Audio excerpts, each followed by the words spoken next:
Hi. അപ്പോൾ ഞാനിപ്പോൾ ഉള്ളത് തൃശ്ശൂർ രാഗത്തിലാണ്. നമ്മുടെ ലാലേട്ടൻ്റെ സിനിമ ബറോസ് ഹൗസ്ഫുള്ളാണ്.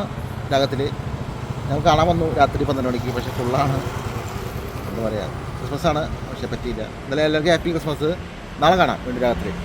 ബൈ. ബറോസ് അപ്പോൾ ഹിറ്റ് അടിച്ചിരിക്കുകയാണ്. Ragam full house full. Okay, thank you. By.